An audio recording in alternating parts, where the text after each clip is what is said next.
네, 김영환 소장 오셨습니다. 네, 반갑습니다. 네, 안녕하세요. 네. 아, 날짜는 빨리빨리 좀 지나가네요. 그러네요. 네. 네. 오늘도 세금 제한 얘기. 사실은 우리나라 정치에서 사실 정치에서 세금이 차지하는 비중이 굉장히 큰데 비중이 큰 거에 비해서는 우리가 세금 얘기를 별로 안 하는 것도 사실인 것 같습니다. 맞습니다. 네. 정당의 정체성이라는 거 원래 세금을 통해서 드러내야 되는데 그런 게 좀 부족한 것 같아서 이런 말씀 되게 좀 고맙고 예 그렇습니다. 오늘은 또 부자 감세, 상속세와 주식 양도 소득세 감세에 대해서 네. 한번 다뤄볼까요? 네.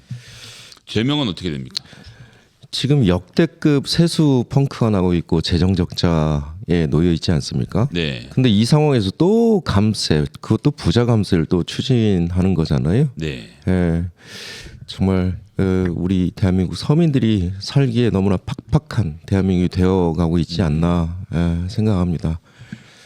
자 어떤 얘기로 예. 풀어가 볼까요? 먼저 그 9월 2개 재정 수지부터 보면 간단하게 좀 짚고 넘어가겠습니다. 네. 관리 재정 수지 9월 2개를 보면 현재까지 관리 재정 수지가 70.6조 원 적자 나고 있거든요. 아이고 예, 이번 해에 다 메꿔야 됩니다, 이게. 못 메꾸잖아요, 근데. 예, 그래서 그 저 기금에서 갖다 쓰고 뭐 이런 그 네. 발상들이 좀 나오는 거 아닙니까? 그리고 윤석열 정부 지금 세수 펑크가 기재부 추산으로 올해 59.1조 원.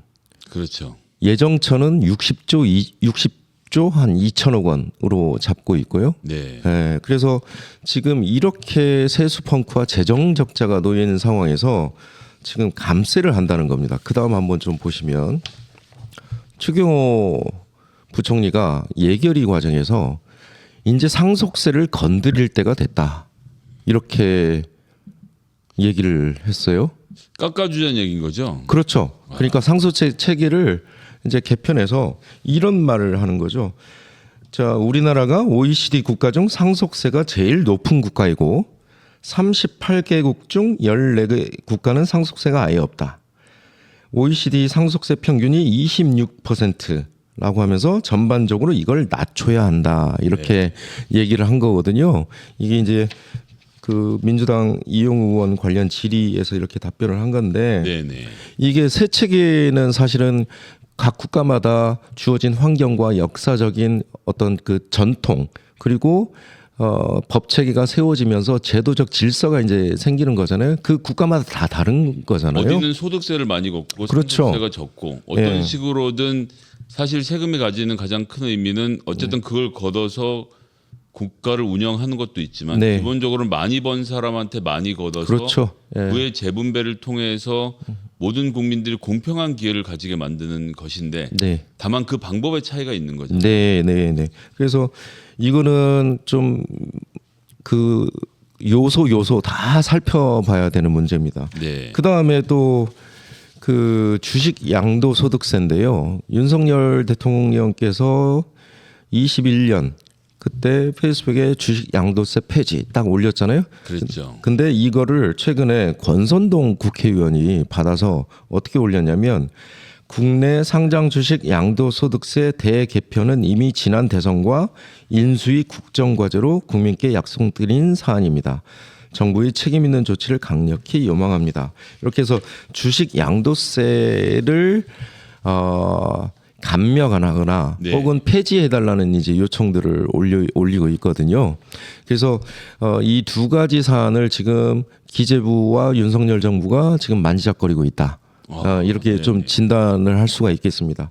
그런데 우리가 좀 그 윤석열 정부가 이제까지 추진하는 이제 감세 정책들 한번 좀 살펴볼 필요가 있는데요. 먼저 이게 만약에 이거를 손댄다면 네 번째 부자 감세거든요. 네네. 첫 번째 부자 감세가 그때 법인세, 양도소득세, 종부세 해가지고 세제 개편하면서 73조 감세해 준 거거든요. 73조. 네. 어마어마하네요. 그 다음에 산업적인 부분에서 반도체 2차 전지 투자세액 공제를 대기업 중심이잖아요. 이게 그렇죠. 한 13조 정도 감세해 준 거고요. 공공기관의 R&D 깎고. 네, 맞습니다. 참 정말 상반된 정책이 이제 양쪽에서 그러니까요. 나오는 건데요. 네, 네. 예, 그다음에 세 번째 감세가 자녀 결혼 자금 공제, 부부 합산 뭐 3억까지 해주겠다 이런 좀 깨알 같은 부자 감세 내용들이 네. 했는데 그게 한 3조 정도 됩니다. 그래서 28년까지 총 89조 원의 감세를 해준 거거든요. 그러니까 2023년에서 네. 28년까지 윤석열 정부 임기 이렇게 5년 동안으로 뭐 5년 좀 넘는데 그 기간 동안 네. 89조 원의 네, 네. 세금을 아끼는 것을 이미 준비를 하고 있는 네, 상황이죠. 네. 이미 이제 했고 네. 감세가 진행되고 있는 거죠. 이거는 그런데 여기에다가 상속세 감면을 해주겠다, 주식 양도세 감면을 해주겠다 이런 내용이거든요. 네. 먼저 상속세를 한번 볼까요? 지금 세 체계가요. 과세 표준이 5단계로 구분되어 있습니다. 우리나라 상속세 체계가. 네. 그래서 30원 초과는 이제 50%까지 되는 거고요. 네. 이 OECD 기준으로 보면 일본은 최고세율이 55%고요. 그다음에 유럽이나 미국이나 이렇게 보면 한 40에서 45% 최고세율이 네, 네. 이렇게 놓여 있는 건데요. 근데 이제 이 상속세 최고세율도 이 국가 간 단순 비교하는 게 이게 좀 어려워요.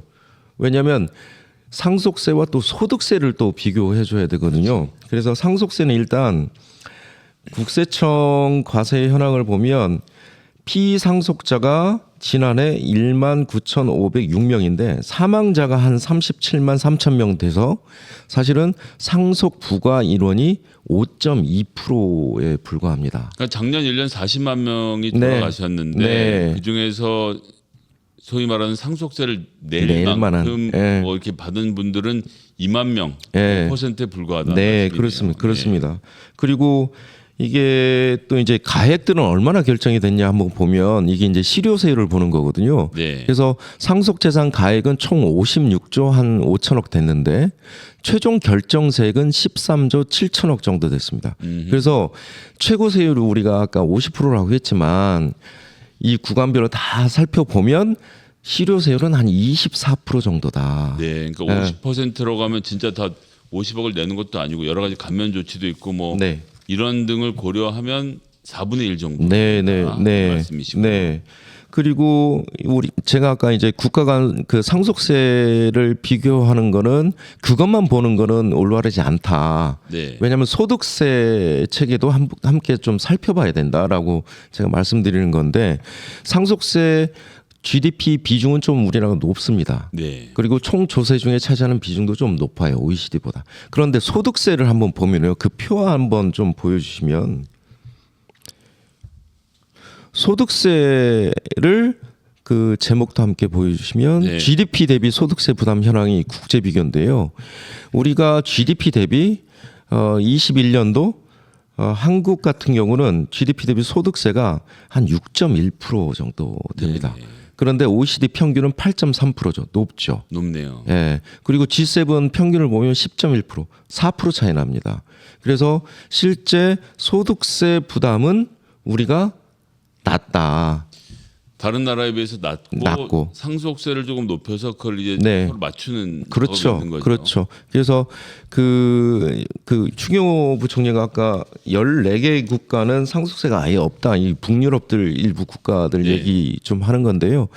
소득세가 대신 되게 높습니다.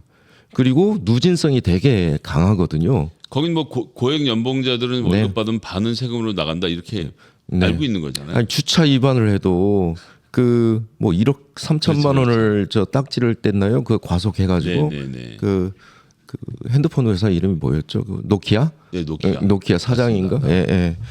그래서 그런 그 누진적 그 성격이 되게 강하거든요. 그리고 총 조세 대비 소득세 부담 현황도 함께 좀 봐주시면 한국은 총 조세에서 소득세가 차지하는 비중이 20.4%인데요. OECD 평균은 23.8%, 그리고 G7 평균은 30.3%입니다. 그래서 한 G7 평균하고 한 10% 차이 나는 거거든요. 그러니까 우리나라가 소위 말하는 G10 네. 이렇게 경제 대국이 된다고 한다면 세금을 더 소득세를 그렇죠. 더 많이 내야 되는 건데 이건 지금 안 건드리고 있는 거잖아요. 그렇죠. 그건 안 건드리고 지금 상속세만 딱 건들겠다 이거거든요. 결국 부자들 아까 전에 네. 말씀하셨던 5%들에게 감세를 해주겠다는 얘기. 네, 네. 그리고 좀 누진성이 강한 표를 한번 그 다른 국가들 소득세 누진성이 강한 거를 좀 단면적으로 보여주는 건데 제일 마지막 칸에 최고 과세 기준 과세 표준 구간 문턱이라는 데가 있습니다. 네. 거기에 21년도를 보면 우리나라는 평균 임금이 있잖아요. 평균 임금의 22.8배 에 들어가서야 최고세율을 적용하는 거거든요. 아, 그러니까 예를 들면 평균 임금이 1,000만 원이면 22억 8천만 원 정도 들어가서야 최고세율을 적용하는 건데 그 OECD 평균 한번 보실까요? 6.3배입니다. 6.3배. 그러니까 누진성이 엄청 강한 거죠. 그러니까 우리나라 평균 연봉 한 5천만 원 보면 3억부터 3억부터 최고세율 들어가는 겁니다. 그다음에 우리나라는 100억부터 100억부터 들어가는 거죠. 예. 완전히 네. 상황이 다른 거네요. 네, 그래서 이런 부분이 좀 함께 세 체계를 함께 살펴봐야 된다라는 말씀 드리고요. 네. 서울대 제 박상인 교수라고 이 세법 관련해서 되게 유명한 교수님인데 그분이 딱 이렇게 지적을 해요.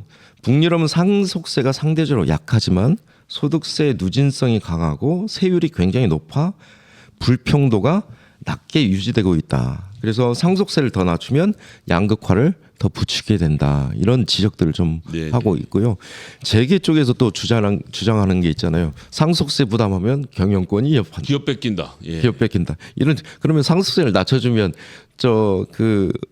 불법 승계나 뭐 이런 것들이 사라지는가요? 그러니까 말이에요. 예, 이거는 좀 어폐가 맞지 않고요. 이재용 삼성 회장도 한 3조 정도 상속세 내야 되거든요. 네. 근데 주식 안 팔았어요. 다 냈습니다. 그 연부 연납 제도라고 해서 5년 동안 나눠낼 수 있는 제도가 또 있거든요. 1년에 5천억씩 내는 거거든요. 지금 내고 있고 그다음에 배당금만 한 3천억씩 받았습니다. 예. 그러니까요. 예, 이 정도는 내야 되지 않습니까? 배당금을 3천억씩 받는데 그리고 삼성전자에 전혀 이 경영권이 위배되거나 위협하거나 뭐 이런 요인들이 없었다라는 말씀 함께 드리고요. 그다음에 참 그 기재부가 이때 다르고 저때 다르다는 게 또 보이는 게 홍남기 부총리 때는 뭐라고 했냐면 이렇게 좀 얘기했어요. 상속세 얘기 나오면. 네네. 특히 최근 자산 불평등이 악화되는 상황에서 부의 집중 및 대물림 방지를 위한 조세 정책의 중요성이 강조되고 있다. 상속세 안 건들겠다라는 답변을 하면서 이렇게 말한 같은 거. 기재부인데 같은 대통령 기재부. 바뀌면 또 이렇게 네. 또 완전히 말이 바뀌는 거네요. 네. 네. 예. 다음은 그 주식 양도세 좀 한번 볼까요? 네. 지금 이제 주식 양도세를 내는 대주주 요건이 있습니다. 이 사람들만 주식 양도세 한 20에서 25% 내는 거거든요. 양도 차익에 대해서. 네. 양도 차익 그러니까 소득에 대해서 대주주 요건이 개별 종목 보유액이 10억 이상 혹은 지분율 코스피 1% 코스닥 2% 이상 보유 지분에 대해서 만약에 팔아서 이득이 생기면 그 양도 차익에 대해서 20에서 25% 이렇게 내는 거거든요. 그러니까 돈 벌었는데 안 내는 게 더 이상하지 않아요? 사실? 그렇죠. 아니, 예. 저 같은 사람 네. 뭐 공무원 할 때 1년 뼈 빠지게 일해서 뭐 5, 6천만 원 벌면 거기서 한 20% 가까이 세금 네, 내는데 맞습니다. 주식을 하는 사람들은 세금을 안 낸다는 거는 사실 납득이 잘 안 되거든요. 네, 그래서 이제 이 대주주 요건에 해당되는 사람들만 사실은 양도 차익이 발생했을 때 하는 거거든요. 종목당 10억을 갖고 있는 것도 사실은 쉬운 일이 아니고. 그렇죠. 예. 예, 그게 어떻게 되냐면요. 지금 보니까 대주주 분류된 인원이 27,163명, 2020년 기준입니다. 네. 근데 개인 투자자의 0.3%에 해당이 되고요. 전체 국민의 그 수로 보면 0.05%가 대주주 요건에 들어오는 사람들입니다.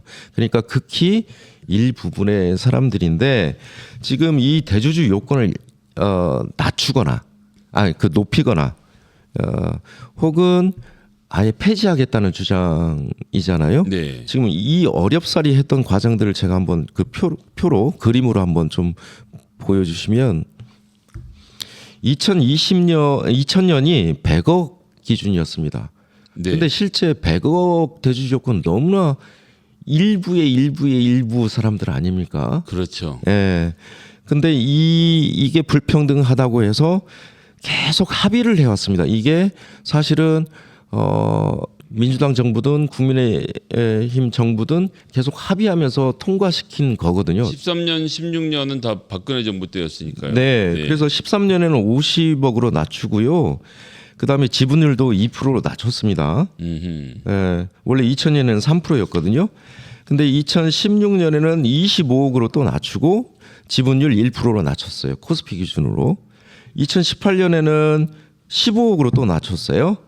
그래서 2020년 10억까지 어렵게 이렇게 서로 합의하면서 네. 대주주 요건을 사실은 좀 강화했었거든요. 그래서 세금, 그러니까 소득 있는 곳에 세금이 있다라는 명확한 원칙을 좀 세웠던 것인데, 이런 걸 2000년도 수준으로 23년으로 다시 되돌리겠다는 지금 법안이 사실은 제출돼 있는 말도 안 되는 얘기네요. 예, 네. 그렇죠. 그래서 이 부분은 사실은 주식 양도세나 상속세나 사실은 일반 국민들은 대상이 아닙니다. 그러네요. 예, 사실은 초부자들에게 해당되는 거고, 이 부분의 과세가 사실은 더 투명하고 강화돼야 일반 서민들에게 부의 재분배가 이루어질 수 있고, 예산으로 이렇게 네네. 우리 복지 예산이나 이런 걸로 좀 쓸 수 있는 예산의 기본이 아닌가 이렇게 생각이 들고요. 네. 그래서 이 부분들은 윤석열 정부가 지금 이거 손대기 시작하면 지금 4번째 부자 감세를 하는데 정말 계급적 이해에 충실한 사람이다. 그러니까 자기 찍어준 사람들 네. 편에서 딱 하는 거긴 한데 문제는 그렇게 해서 지금 벌써 80조가 넘는 나라 살림이 네. 거덜나는. 네. 그러니까 매년 10몇 조씩이 없어지는 거죠. 네. 이미도 펑크도 60조가 나 그러니까요. 있지만 거기에 더 많은 구멍을 내겠다고 하는 것이고 그렇죠. 입으로는 또 건전 재정을 외치는 그러니까요. 정말 엽기적인 것 같아요. 그러니까 이게 말 하나가 지금 정책 하나가 닿지를 않아요. 아니 어떻게 세수 펑크가 났는데 감세를 또 해주나요? 이게 말이 안 되잖아요. 일단. 그러니까요. 그리고 균형 재정, 건전 재정을 얘기하는데 세수는 펑크나 있고 이 상황이나 이 정책의 일관성들이 되게 떨어진다. 그리고 정말 초부자들에게 집중된. 그리고 윤석열 대통령 뭐 표를 뭐 사실은 그 사람들에게 다 받으면 떨어져요. 그렇죠. 예.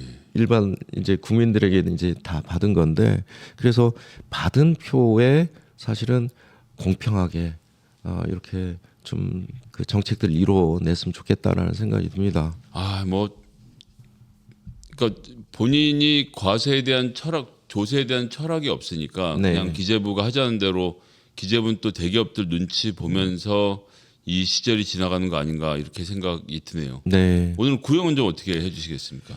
지금 중국하고도 한 번도 대화 못하고 불발됐지 않습니까? 예, 그러네요. 뭐 언론에 많이 나왔는데, 그리고 또 영국하고 프랑스로 나가셨어요?